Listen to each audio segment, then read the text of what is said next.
Very honored and delighted to be among you. And I can honestly say I look back about more than 20 years back because I was at the university in the 90s and I was one of you with great aspirations, with a great vision. And I am glad to be where I am because what dreams I had at the university have taken me to be where I am today.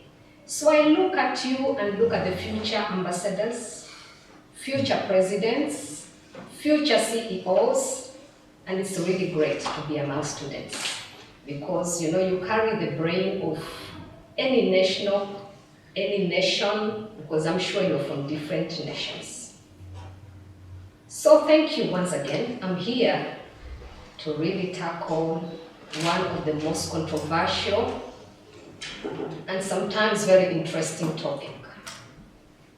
And you told me it's women, the role of women in sub-Saharan Africa. I will not be able to cover many, entirely sub-Saharan Africa, but mainly to talk about experiences that we have in Kenya as concerning women. And I think that gives a true picture of what many women in sub-Saharan Africa are actually facing.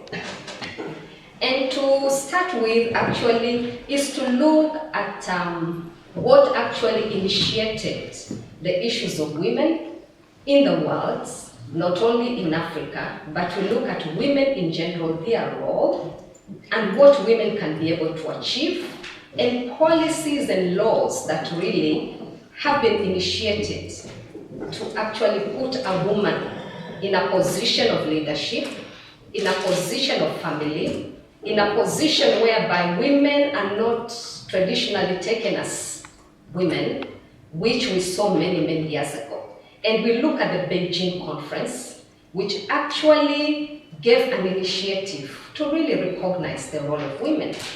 And we look at the Beijing initiative then in 1994, and we look at what are the issues that were discussed there that brought the issues of women to the forefront of the platform in the world, and how they can be tackled and they can assist women to move forward. And we look at the issues of reduction of poverty, especially in developing countries, the issues of stopping of violence against women, the issues of access to education and health, the issues of reduction of economic and political inequality. Those were the tenets and the real issues that were discussed during the Beijing conference, and they keep on affecting women, and they keep on addressing the agenda of women. Have we achieved these tenets of the Beijing conference? That's a question we may want to ask ourselves in Africa. Yes and no. I think looking back at where we have come from the Beijing conference, and that is when I had just left the university. I graduated in 1991. And after the Beijing, that is in 1994, 3 years back, we were like women. And you could feel the vision of women. You could feel our urge to work hard, our dreams, feeling that our dreams are going to be realized. But is it that easy in Africa? No, it's not that easy in Africa. And when we look at the roles of women in Africa, we are mothers. In nutshell, we are nurturers.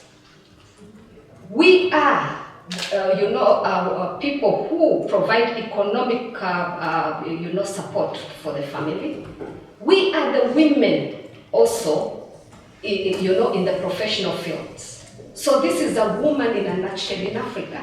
And when I address, I'm not talking about only professional women. I want to address even the grassroots women in the villages of Africa, because these are issues that also, touch all of us.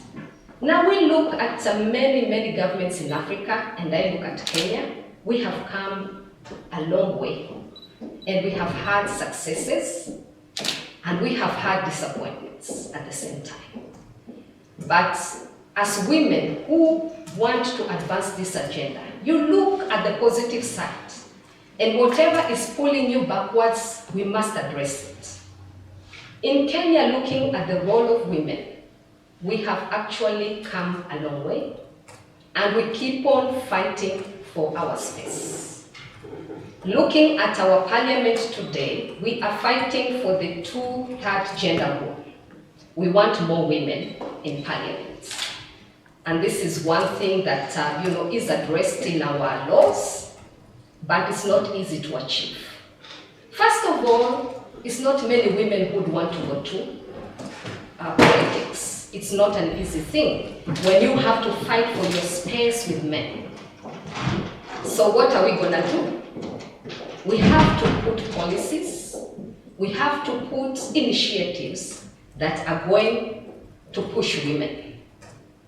And sometimes, men will feel like, we want to fight for them in their space. But I thank your leader is a man in this group of African students who are interested in issues of Africa. Women, not only in Africa, I believe even in the developing world, we feel like we have to fight hard to be somewhere. And these are issues that we really need to address. We must, as women, talk about them. And we want our men, and especially you men who are coming, now you'll be the leaders of tomorrow, you will have daughters. You have to be considerate on the many things that pull women down. And coming to, sub-Sahara Africa, I just want to address the different initiatives actually that have addressed this issue of women in Africa. We have like the Convention on the Eliminations of All Forms of Discrimination Against Women. We have the Commission on the Status of Women. We have the African Union Solemn Declaration on Gender Equality in Africa. We have the Protocol to the African Charter on Human and People's Rights on the Rights of Women in Africa, and in short they call it the Maputo Protocol. We have also the United Nations Security Council Resolution 1325 on women, peace, and security. Now, when I want to address issues of women in Africa, there are some countries in Africa where they are at war. And who are really the people who suffer? They are women and children. Because men would go to war. Women are left in the villages to try and keep the peace, to try and continue with families. And that is really a great struggle for women. In the process, women who are left during the time of war to take care of the affairs of family, they are open to rape, they are open to mistreatments, they are open to hunger and droughts, because these are women and the men are not around, they've all gone to war. So these are struggles that women encounter in war-torn countries, and are issues that we continue to advocate in Africa. That, there must be initiatives for peace.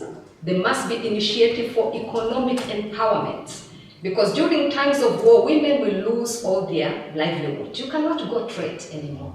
You cannot go to your farm and just do your normal chores. So you're left in a village, you're impoverished because of the circumstances and the issues around you. So we in Africa, we say, war actually is an enemy to the progress of women. Because in a family setup, when men are going to war, then women are left vulnerable to any source of any negative activities. So these are good initiatives that are internationally that look at the progress of women. Now we come down to Kenya, because I will talk of the Kenyan experience as a Kenyan, and a woman actually in the professional fields. Is it easy? It's not easy, because it's easier for men than for women like myself in professionals that we do.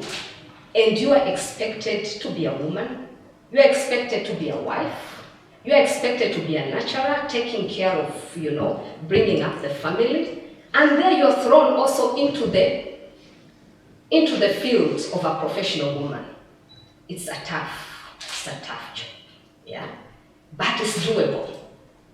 And we expect systems, initiatives, and laws that will be able to support women, as we also want to be a voice in the world.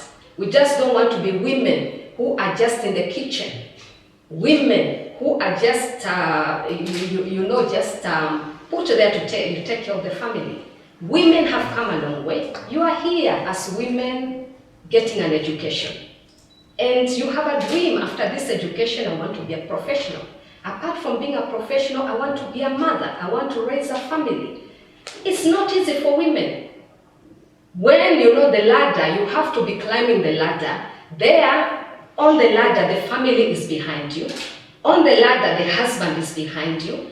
You come being a professional woman and you have to take care of everybody. So those are struggles we go through.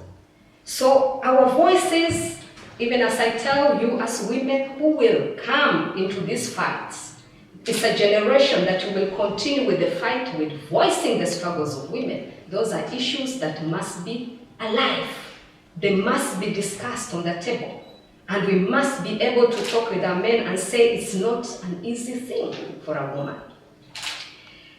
In Kenya, we always support all these national, international initiatives that support women. And we, as women in Kenya, we ensure that we are not silent. Like in Kenya itself, we have a department that solely its mandate is to promote the issues of women, to make sure that women issues, women professionals, women in the grassroots are recognized, their struggles, their aspirations are put in the national initiatives. The president himself is a good campaigner for women. In 2014, he started a campaign, a national campaign, which was called He for She. And in this initiative actually was to energize the global efforts to engage men, boys, in ending the social and cultural barriers that prevent women and girls in achieving their full potential in Kenya. So when you see a head of state coming and fully campaigning and have the issues of women and girl child in his policies, then you know we are headed somewhere. And this also talks to many countries in Africa. We look at Rwanda, which Rwanda has promoted many women, and especially in the leadership areas. We see that this agenda of women since Beijing has had positive results. And we keep on fighting for our space. We keep on insisting that these initiatives and these policies, whether global or national, we must keep them alive. We must keep on talking about them. We must keep on fighting in that space and reminding the rest of us who are the men that women are capable. Women can be managers. Women are mothers. Women in the grassroots can be leaders. You know, that is an issue, especially in sub-Saharan Africa, that has been a challenge.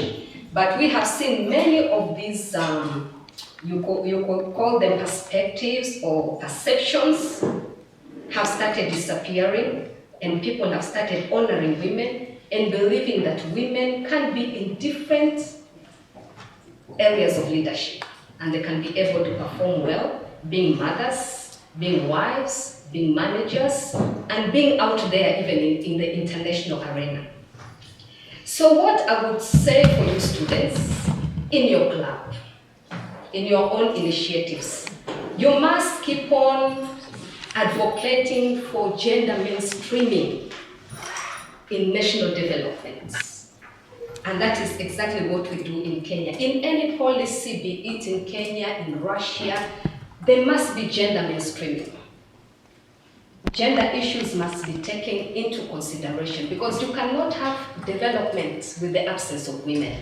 Or you can't have any national developments with women sitting on their backsides. Women have a voice. and they have positive contributions to give to the national agenda. Another issue that I would encourage your club, you should also advocate, look at the policies that many African countries have in terms of gender issues. And for us in Kenya, we keep on reviewing many of these. Whatever we make as policies, we just don't leave them there. Because as time goes on, there are new challenges. There are always new things coming up. So we have to keep on reviewing our gender policies, put things that will keep on advocating and addressing the issues of women. Another issue about women is the equitable economic developments in sub-Saharan Africa. How do we ensure that women will have equal opportunities in terms of economic activities? Because these are issues that are very challenging, to women. There are many women who are in the grassroots who are just business people, so you can call them SMEs. You can call them small-scale farmers, small-scale business people. These are people who need to be supported. And governments must have initiatives whereby these women can be able to get funding, they can be able to get loans, access loans very easily at very, very affordable credits, very affordable rates in terms of payments. Those are issues that we keep on fighting for. And issues also, we must also have a database on gender issues. This database always helps us and we must keep on reviewing it. You might have a database, in 5 years it has changed. Sometimes we think we have more women than men, or we have more women in the professional than men, yet it's the other way around. And we want our men to know that we are not fighting men. We are fighting all to be equal partners in development of our nations. And another thing that is a challenge in Africa is the cultural barriers. There are many cultures in Africa that, hinder women from progress. So those are issues even in Kenya, we fight against them. If you go to the villages, there's still tribes that practice, we call them female genital mutilation. So it's something that we have to keep on following. It can be there in the law, but if women don't know about it, so women go around and, educate and make it public to women in the grassroots, in far or, counties. In Kenya, we have counties, and you talk about it. You say you have the opportunity to be able to apply for a tender in government because 30% has been set aside for women. So in Kenya, we can say we have made these positive steps, but we keep on urging for more and more. The day we will have 2/3 gender in our National Assembly, I think that will be a great thing for us. And sometimes I say, issues of women is not an easy thing to achieve. I believe even in Russia it's not. Sometimes you must use affirmative action and just say, this has to be done for women. I think then we will move much faster because looking at where we are from what Beijing started, we have not achieved much. So we really need to ensure that women have access to education, have access to 100% health care. They are, violence-free. They can be able to sit in the national table and be able to give a contribution. So thank you very much.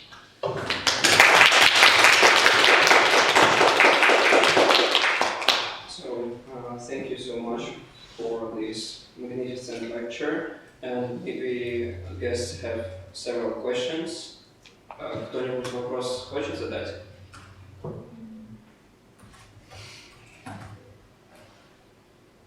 So there is no questions. I have one, probably, maybe, what do you think Russia possibly do to improve the situation in Kenya? Maybe through soft power, some actions whatsoever. Yes, what Russia can do, Russia can bring its experience to Kenya. We have a gender mainstreaming department, and it's good that you partner with such a department to bring your positive experience. And maybe to say in Russia we have such a law, we have such policies that really have made women to move faster. Maybe in, be it in the professional field or be it in the grassroots, these experiences, they help. And exchange of what has worked in Russia really can assist, Kenya move faster. Because you can have policies and you need to know if Russia has similar policies, what did you do to make sure in a short time that women really have come up? Thank you very much. Oh, well, I suppose I also have a question. It is known that some countries in Africa are known for their success in gender equality in politics, such as Rwanda, for example. It's always said as an example of a country where women participate a lot in politics. So, what sets them apart from other countries in this region? Well, I don't know what assessment people are using, but I could say Rwanda has gone very, because of the many women that are in politics. And I think, I don't know what, I will not talk for Rwanda. I don't know what process they use, whether it's by election or it's by women being nominated to parliament, that they have a majority of women. And I think that is the example that people use because they have so many women in their parliaments. And in Kenya also, we are trying to do the same thing. We have nominated members of parliament who are, they just don't go there to fight for elective posts, but the government just nominates them so that we can meet that gender, the gender issue in the parliament. And I think we are trying to do more, maybe have more nominations, because it's never, because for us it's elective politics. And it's not easy for women, to fight it with men. It's always a challenge in Africa. So I'd want to know what Rwanda has done, because I've not really, studied. So I will not talk about them. But for me, in national politics, I think you need to have more women, because of the role that women play, and they are peacemakers. Yes, so where you want peace, actually, with really fast development, you'll have as many women in some posts to push the agenda forward. Thank you. I have a question. Okay, thank you, Your Excellency, for the lecture. Can I ask you if you ever yourself faced some prejudiced opinions against you, and maybe in the ministry it's it's a common knowledge, like not common knowledge, but it's usually said in our ministry that there's no place for women, like in the Ministry of Foreign Affairs, for example, because women get pregnant and they had to be redundant and so on. And maybe you ever faced something like that before, but you're still a really successful woman and achieved a lot. Thank you. Yes, prejudices, you'll always face them. Not only being a woman, in any field, you'll always face prejudices. And it's not that you will meet that all men will think, but several men, I think they will need, a lot of public awareness. But these things are always there in any institution where people feel like, well, a woman, cannot do much. A woman in leadership, or maybe it's better a man. But many times they are proven wrong. Because with experience, you find that women managers have really performed very well. And this prejudice of saying women will have to take maternity leave and just go, I think men need just to open their minds. Because if women will not take maternity leave, then there will be no men in the world. So I believe in every institution, a man must realize that you are there by the virtue you were born by a woman. So if a woman decided not to be pregnant and say, I'm pursuing education or I'm pursuing, my dreams, many men will not be alive. And that's a fact we should know, isn't it? I should ask your chair here. Yeah? Yes, you have a mother. Yeah, you have grandmothers. You have, you're all surrounded by women. And first thing we need to know, without a woman giving birth, then we'll not even have great leaders who are men. So those are issues that really we need to sit down and just think about it.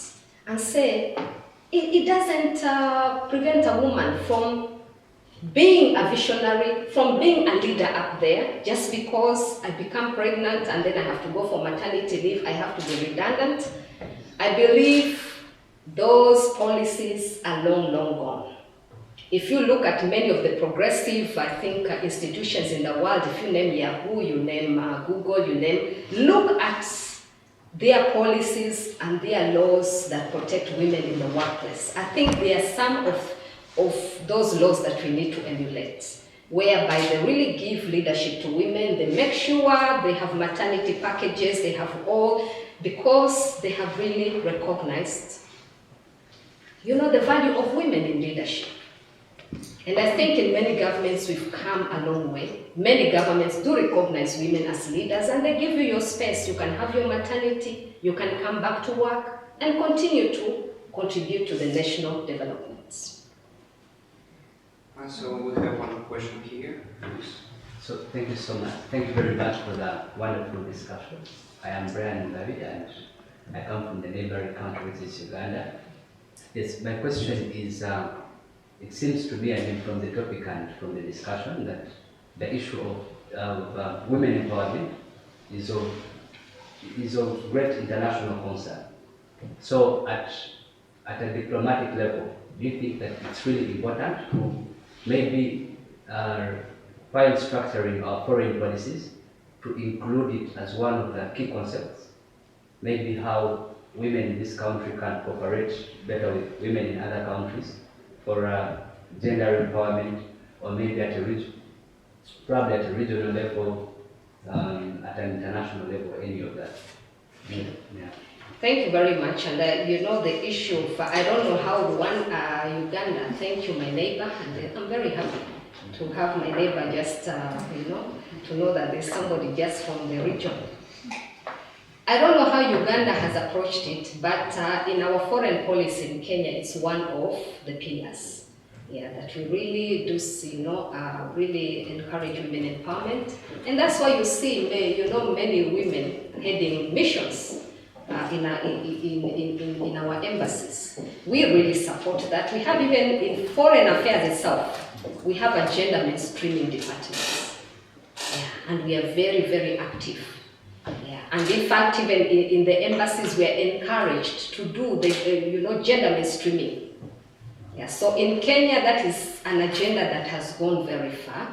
Yeah, sometimes people in Africa will want to think Kenya is very far, but we are not. We keep, you have to keep on fighting. But I believe we are much further in some of this, because in Kenya, even professional women, according to our law, you go for 90 days maternity leave, fully paid maternity leave, and you come back to work. And if there are promotions that are going to take place while you are on maternity leave, you will not be left out. You will be promoted with the rest of the group. So that's how far we have come in Kenya. And I have a question too. Your Excellency, what was the hardest challenge you faced with during climbing career ladder? My greatest challenge, actually, personally, as myself, is keeping a family and be able also to be a professional woman. And I am married now for 30 years. I have 3 grown-up children. Maybe very soon I'll be a grandmother. So it's never easy, especially in the kind of, because from university I started in the diplomatic field. I've just started with foreign affairs, so I've grown up, through the ladder, in my professional work. So keeping a family And while you want to climb up, it's not an easy thing. It's really a challenge.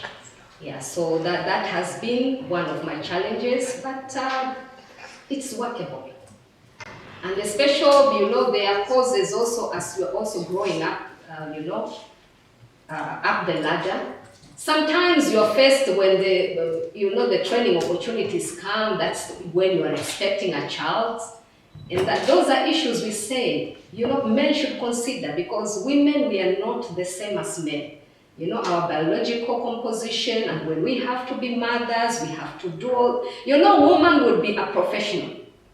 And a husband will also be a professional. But when you come home, the husband remains a husband. The wife now removes the professional hats or the gown. And now you're a mother, you're taking care of everybody.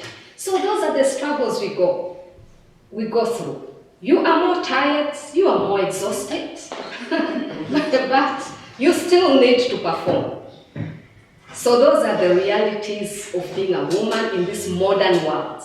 Maybe in those traditional days it was easier, but this, in the modern world, is very challenging. You really have to be a woman professional, you must be a mother, so you go back home in the evening, you must keep, take care of the family. You're not saying, I'm a professional, I've also come from work, now I will relax. There are children around you, they need to be taken care of, you need to help with the homework, you need to do this, you understand? So those are the challenges, I believe, even with the women in Russia. It's not only in Africa. Yeah, so women, I think we have a lot in our hands and we really have to balance. Thank you. Can I ask you a little question? But what is, for example, the role of your husband when you have a diplomatic event? Because our professors usually say that it's quite a problem. For example, if the ambassador is a woman, well, she has a choice to join the wives or to join the other ambassadors. And for men as well, it's really hard for a man to join the women's company, women's company. Well, it depends on individuals, yeah.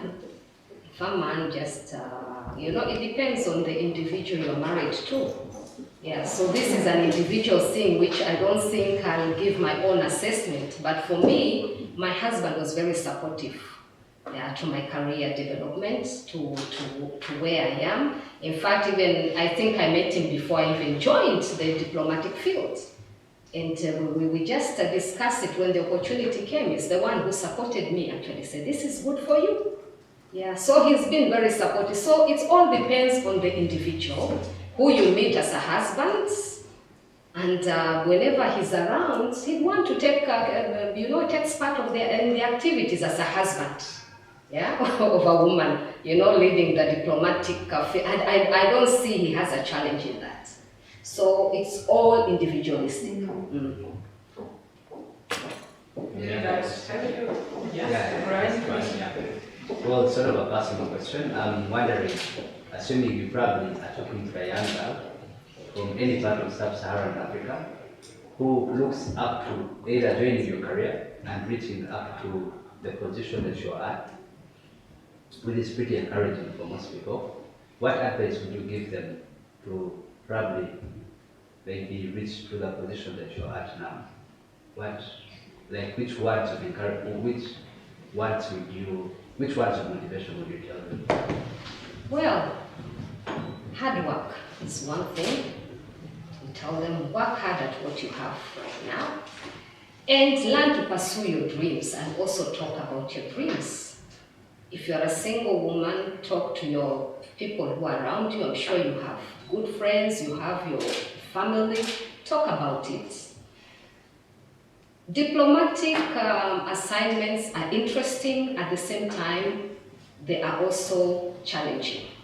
So those are issues one should have at the back of you. You are going to a new country, going to meet new people, new cultures, so you have to weigh.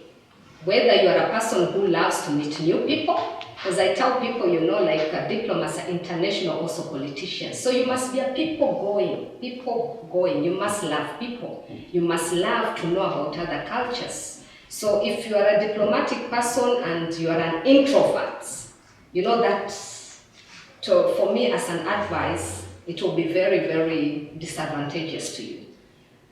People who are outgoing and they love people, they love cultures, they love to know new things, those are people that are very good as diplomats.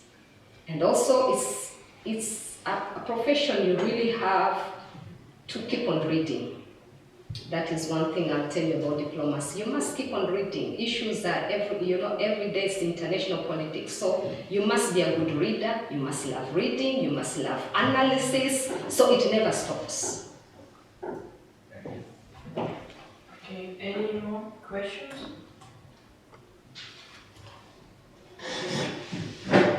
Thank you for all our dear guests. Thank you for your excellency for coming. We have a small present for you. It's just here.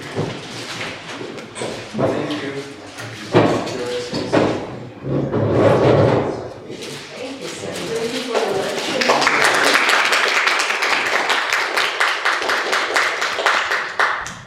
I offer you to make a joint picture all together with Actually, before we close, also it's my pleasure actually to have met one of your lecturers, and she speaks very good Swahili. And I really want you to invite me to the Swahili, your club. I'll really, be very grateful to participate. Thank you very much. Okay, guys, let's. So I have a great pleasure to have a conversation with you, Your Excellency, being Van Chala. So thank you again for that amazing event, for that interesting lecture, and I know that it is your first official visit to our club, and we're highly pleased by your presence. And I would like to deliver, and would you like to deliver the relations with our club? And can you give us some maybe advices about organization moments or of such important events? Okay. Thank you very much. It was my pleasure to have come to the university and to really, as a leader of this very professional group of students who are interested in African affairs. It was well organized, and I do hope that you will invite me again to future events.